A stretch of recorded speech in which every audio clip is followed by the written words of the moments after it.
Willkommen, bienvenue, welcome once again to another live stream. Some of the keener of you may notice that a certain lady, Stephanie Mitchell-Hughes, has not been on our screens for a couple of weeks. She's been dealing with a lot of issues, but I would say she's bumbling on quite nicely. She's been going to a number of conferences, but I'm so glad she's back in the studio. Welcome back, Stephanie.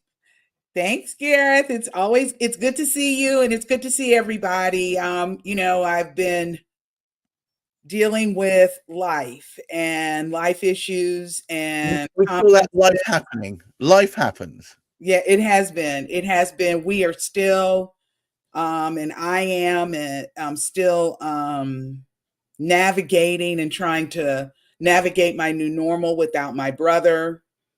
And the responsibilities that have now fallen entirely on my shoulders. But then, considering the name of this ongoing podcast has been Resilience 2.0, right? This is Resilience 2.1, really. Well, yeah, because I've got that, and then I've also been, I've been going to some conferences and presenting and putting materials together, right? And yeah. But there's an event that happens every year that is worthy, frankly, for all races, all colors, all creeds to celebrate. It represents a watershed moment in history. It's the point at which a race, white Caucasians, if you want, suddenly stopped stating they had a controlling interest in another race. Black people or brown people of all sorts. It specifically in the States, it is known as a number of different things. Juneteenth being a popular one.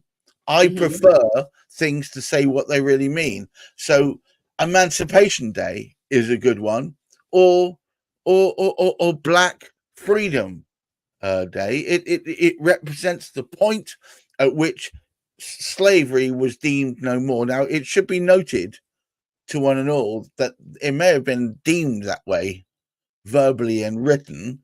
It took a while, and it's still not quite there yet, really. But that's more. Yeah. That's more. I mean, there's so much that could be said. So some people may not know what Juneteenth is. So Juneteenth became Juneteenth because President Lincoln passed, or there was the Emancipation Proclamation was signed. I believe it was in 1865. And you have the 13th Amendment that to the United States Constitution that outlawed slavery. And of course, the 1800s, we didn't have anything like Facebook, Twitter. Are you okay, Garrett? TikTok. Yeah, I'm just busy expiring here. Just ignore me. Carry on, please. Okay. Well, but you had we didn't have an 18th century version, Twitter, or Instagram or Facebook or the internet or anything. And so enslaved Africans who were at the time still known and considered 3/5 of a person rather than a whole person. Right. Were not all immediately notified about the Emancipation Proclamation. Were not immediately notified about the 13th Amendment that outlawed slavery. And so it took until June 19th, I believe it was 1867. There may be some historians out there who 1865. 1865. It was 1865. So it took 2 years after the Emancipation Proclamation was signed and the 13th Amendment was passed before enslaved Africans who were in Galveston, Texas, were finally notified that, at least on paper, they had been emancipated from slavery. And we all know that you had that period historically in America after the Emancipation Proclamation was signed. You had President Lincoln assassinated.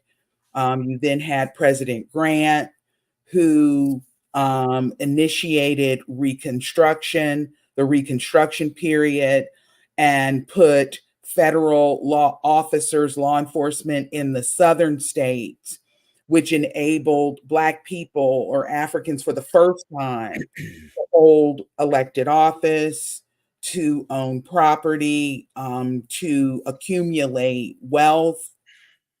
And then unfortunately, there was an election in which, in order to be elected president, I'm embarrassed to say, as a person who is from the state of Ohio, that Rutherford B. Hayes, in order to be elected president, said, I will remove all of the federal troops from the South.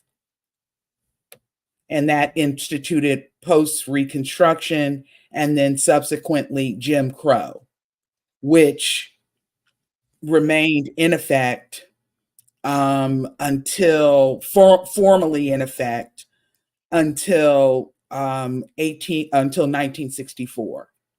Incredible! What a dark passage. Jim Crow is an incredible period in itself. It just really was a monster. It was a monster. There were many people, particularly Black people in the South, but it was in northern states too, who bore and felt the sting of Jim Crow, including people in my own family. But the thing that's even more interesting is that in this country, Juneteenth really was not widely recognized, let alone celebrated or formally recognized and celebrated by the government until I believe it was a few years ago, which it was an act of Congress. I've been reading up. And became a federal holiday. Well, the first celebrations were actually in 1866, which was a church-centered sort of gathering in and around Texas. Right. Yeah, there were. But it died down. It became a bit more commercialized in the 1920s and 30s, and it became really more of a food festival. So that's where, which is where the commercialization origins of soul food really was centered around that. So Juneteenth was actually a fundamental building block of what we these days call barbecue or soul food, and everything goes with that. However, here's an interesting thing. It wasn't until the 1970s and the Texas, by proclamation in 1938, which is linking it to African American arts, and by legislation in 1979, that every US state and the District of Columbia has formally recognized the holiday in some way. However, I did some research. There are still a bunch of states that do not formally recognize it. Well, right. No, because when Congress passed and Juneteenth became a actual federal holiday a few years ago, right, you had some people in southern states say, well, we are going to have a Jefferson Davis Day. And they do not, just like it took so long for initially when Martin Luther King Jr., when that day was celebrated, initially you had states like Arizona that refused to recognize that day as a federal holiday. Well, we've got Arkansas, Florida, Hawaii, Indiana, North Dakota, Oklahoma, a lot of southern states here, South Carolina. Well, yeah, North Dakota would Montana. Be like western, far northwestern states. The thing is that getting back to some of the celebrations of Juneteenth that happened in those early days after it was recognized, the thing that is not necessarily understood by wider cultures and maybe even countries, right, that for Black people living in America, gathering together to eat food and what have you, those are very intimate community in terms of community building within families, relationship, the whole thing. Those are very intimate gatherings for Black people. Eating food together is well, and but the thing yeah. is that it extends even beyond that. So there's these conversations and comments that have sprung up in the United States where it's, are you going to get invited to the cookout? Do you get invited to the cookout? Right. And the question is, can we trust you enough as a person who may not be Black, a person who may not be familiar with the Black community in America? Are you a trustworthy person to be invited to the cookout? Because if you are not a trustworthy person, we are not going to come in, because for us, coming to the cookout, being invited into a Sunday dinner with Black people is like coming into almost like the Holy of Holies, because it's within those spaces where we can fully relax, we can fully be ourselves, we don't wear a mask, we can actually have very significant conversations and actually commune together and really build each other up. Not so much lick our wounds, but come together and gather like the strength that comes with community and being together as families and all of that, to go back out into a world that is extremely hostile to us and has not always been kind. And it's not a thing of when we have these family dinner or Sunday dinner, it's not a thing of, okay, well, we're just going to get together to plan some uprising or get together because we just want to talk about how horrible racism is and how horrible discrimination is. It's not that. It's just simply an opportunity to get together and relax and love each other in a way that gives us strength. And I mean, that it's that simple. And so I could see people in June, when you talk about people coming together and gathering together to celebrate Juneteenth in the early days, and even before it became a formal, actual federal holiday, I could see Juneteenth and see that type of gathering. That is the type of gathering that they would be having, to come together to love each other and to give each other strength and to patch each other up to go back out into the world. Wow. But it's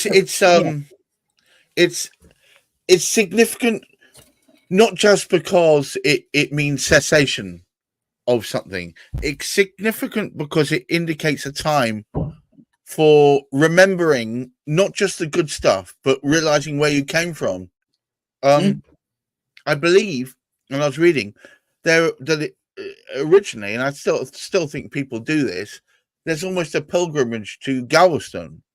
Yeah, I believe that's true. I believe that is true. I think that it is something, particularly in that part of the country and in Galveston, where it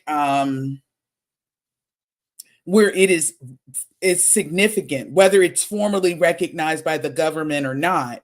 It is something that is significant. I was on a panel earlier this week. It was with Dr. Kamani, and Dr. Monica, both of whom have been guests on this podcast. Absolutely. And one of the panelists is Deshawn Gooden,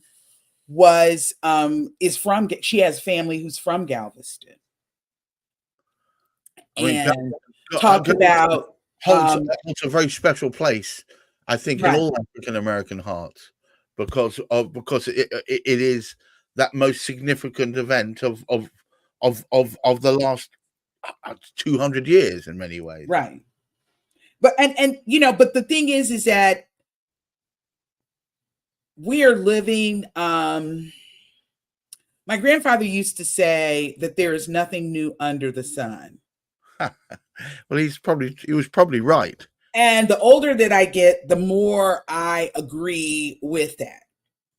It all goes in cycles, and right. All the pernicious unpleasantness being leveled either at blacks, at Muslims, at Jews, or whatever, it all goes in cycles. Oh yeah, because for example, I read this. I believe it's 1 in 6 or 1 in 5 people do not believe that the Holocaust is real. I met someone like that the other day. Mm-hmm. And I couldn't believe it. I actually was absolutely gobsmacked. I could not. But the thing is that, think about it though, Gareth. As people when you have the people who have that lived experience, yes, as those people die, you no longer have a witness who can stand witnesses who can stand up. There aren't witnesses to black slavery. No, but the thing is that that's my whole point. We have people in this country who are banning the teaching of Black history, or are attempting to actually rewrite Black history. They're trying to whitewash it, especially with respect to slavery. There are people in this country, and so if there are no witnesses, there was no crime. And the same thing is, if there are no witnesses who can stand up and say, I was there, this actually happened, then people will say, gives people license to say, well, this really didn't happen. And it certainly didn't happen the way that you said it did. I have to say, a certain, I think he's known as the Dorito or the Cheeto. Yeah, no, we're not talking. We don't. I'm not going to say, but I believe. But he can say a thing doesn't exist, and suddenly whole swathes of Americans believe it. Well, and we're not going to go there, because I don't do politics. I don't talk politics. I'm just here to try to. I didn't say it was political. I'm just here with this, just to try to tell people that even if it's hard, we can still overcome, that you can navigate these hard places, and we can get through it. There's one thing, and there's one thing, and I don't know if I've ever told you this or shared this with you. Okay. But my grandfather was born on a farm in South Alabama, and he was the youngest of 16 kids. And one of his older brothers, the Klan took one of his older brothers, and they never saw him again. Oh, man. Never saw him again. And my grandfather was born in 1913. Right. And so you think his older brother would have been a teenager. Right. And so, there was no NAACP, there was no Thurgood Marshall, there was none of the types of things that we have now to call people into account for that. So they just had to swallow it. They had to swallow it. And I can't imagine what my grandfather's mother, what she may have felt as a mother of a child. She had 16 kids, but one of them was taken. Yeah, but and 16, how do you feel 16 having kids to or 6 swallow kids? that? 16 kids or 6 kids. It's your Right. One of progeny. her, It's your flesh and somebody blood. who she carried Yes. was taken. Yes. And they had to just swallow that.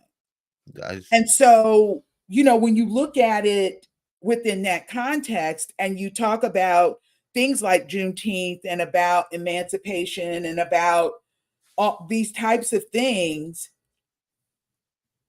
that's why we gather.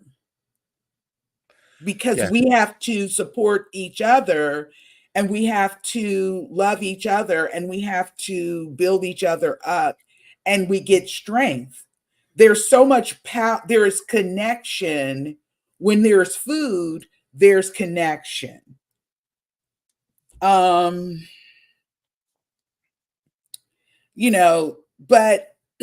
I think that holidays like Juneteenth give us opportunities to learn, give us opportunities to have conversations, some of which may be hard. And I think it's important to take opportunities to learn. I think, and I think I need to wind this up because we're right. So let's mention some of the things. But I want to say one thing. We Jews have an expression, and I think it's just as applicable to blacks the world over. And it's this: never forget. And the point about this, we need to tell these stories to our children so that they can tell them to our children's children. And so that it's never forgotten that the reason why they have a roof over their head, the reason why they are free, and I mean free in the sense of not being indentured, the free of from not being a servant, except for to the wage or to the state. But that's another story. But the point is, and this goes for Jews just as much as blacks, frankly, is that the struggle that their forefathers went through to oppose this oppression, to get past this oppression, to be recognized as real human beings, and we must never let our children forget that just because they've got smartphones and fancy computers and can wear funky clothes, they should remember that some people worked extraordinarily hard to get past the oppression, to allow them to have the ability to even have a job to earn the damn stuff. So and just let me just add this one piece in connection with that. The thing that I will not forget about graduating from law school, and probably the thing that happened that day that was so much more significant than even me getting a purple hood saying that I'm a lawyer, was the fact that my grandfather wept. He cried at the graduation, and he cried because my grandfather didn't finish high school or any of that kind of thing, none of that. But he probably wasn't allowed to. He said never did he ever think that standing behind a mule on a farm, that he would ever see anything like that. Meaning me, someone, his grandchild, walking across a stage to graduate from law school. He saw my mother graduate from college. But, so that's significant. That was so significant to me. Yeah, because for him, it felt like an audacious step. It's like the genes have come into in birthright. Their right to attain knowledge, to be more than they started. And the same goes with us. I mean, my great grandfather was a shoemaker, and my grandfather on the other side was a factory worker. If they could see me running a business like this now, they would fall off their chairs. It's the freedom to exceed to your own desires, to be more than where you started. And I think that's why I say the youth of today, everybody should never forget the pain and the suffering. And I don't want to dwell on pain and suffering, but it's important. Nothing that was worthwhile was ever given to anyone. You have to fight for it. You have to earn it. And we've earned this. We've earned this because our forefathers went through the shit, and they went through the bad, hard times, that we can do this today. The stuff that we take for granted. Exactly. Exactly. And that's true. And on that note, I'd like to say thank you once again.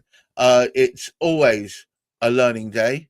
I'm so glad we had the opportunity once again to talk with Stephanie Mitchell Hughes. Remember, guys, try and follow her on LinkedIn. Her podcast will be more regular, hopefully henceforth. And you're going to see us talking about a variety of topics. And if you feel that they trigger you or they speak to you, we would very much like to hear about it. But until the next time, I wish all of you a wonderful weekend. And of course, great mental health. Goodbye now. Bye.